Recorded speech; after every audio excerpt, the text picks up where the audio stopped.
We all have this deep down drive to get better, to grow, in our work, in our hobbies, just in our lives. But so often, it feels like we're just stuck, right? Like we're spinning our wheels and not getting any traction. So today, we're going to dig into the real and maybe uncomfortable reasons you might not be growing. Does this look familiar? It's that feeling, isn't it? Like you're on a treadmill, running your heart out, but the scenery just never, ever changes. It's so frustrating. And believe me, if you're feeling this, you are absolutely not alone. Okay, so here's the deal. We're about to look at some truths that might sting a little, but this is the most important part. Staring down what's really in your way is the first crucial step to breaking through and actually getting somewhere. So we're all on this quest, this search for growth. And it's so tempting to blame things outside of us. My job is the problem, my city, maybe just bad luck. But what if the biggest walls we have to climb aren't out there in the world, but are the ones we've built inside our own minds? This brings us to something we can call growth traps. Think of these as 4 hidden patterns, these sneaky internal obstacles that completely sabotage our progress, and we often don't even know they're there. So let's pull the masks off, one by one. And first up, we have the number 1 offender, the comfort zone trap. It's so seductive. It's like a warm, cozy bubble where everything is safe, predictable, and easy. But nothing new, nothing exciting, nothing transformative can ever get inside that bubble. It is, quite literally, where our potential goes to die. So how does this trap keep us stuck? Well, it's built on 3 things. First, the fear of failure. We're so scared of looking stupid or messing up that we just choose to do nothing.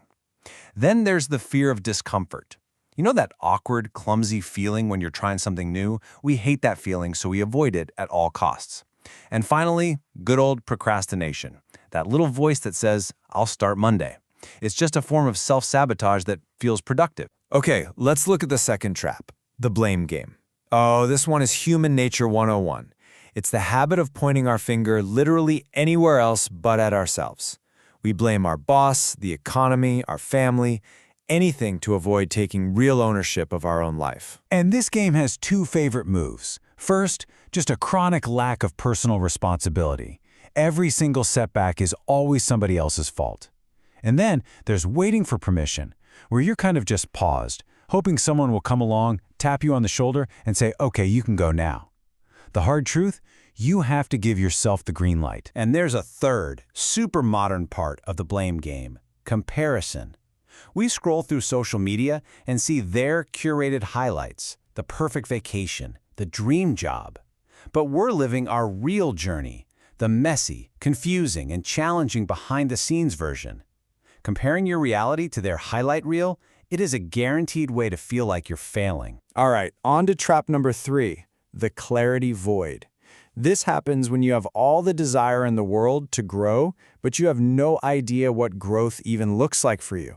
You're like a ship in the middle of the ocean without a compass or a destination, just drifting wherever the wind blows. And this void shows up in 3 ways. First, no clear goals. You can't reach a destination you haven't defined. You can't hit a target you can't see. Then there's the lack of a plan.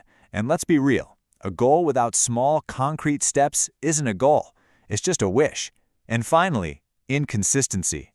A huge burst of motivation on a Saturday, followed by 3 weeks of nothing gets you, well, nothing. It's the small, consistent actions that build real momentum. And that brings us to the 4th and final trap, the learning wall. This is that invisible barrier we build when we think we already know it all. This is the ultimate growth killer, because the second you stop learning, you stop growing. It really is that simple. This wall is made from a closed mindset, where you automatically resist new ideas. It's reinforced by avoiding feedback, when you see constructive criticism as an attack instead of the incredible gift it is. And it's completed by simply not investing in yourself, not reading, not learning, not even taking a few quiet moments to reflect. So, those are the 4 traps.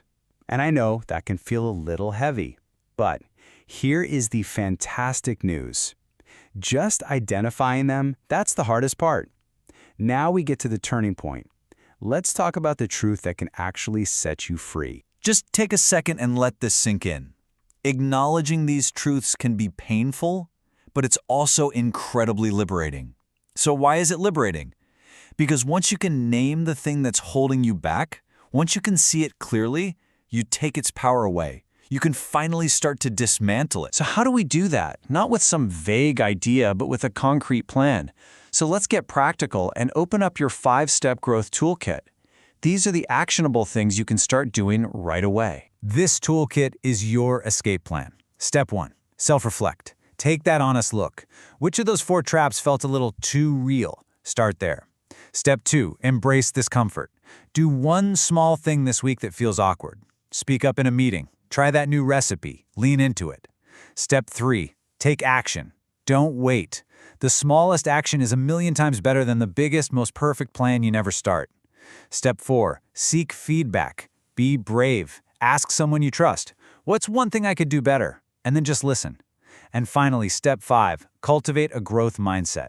Start telling yourself a new story, that your talents aren't fixed. They're things you can build. So where do we go from here? You've seen the traps, you have the toolkit. The question now is a personal one.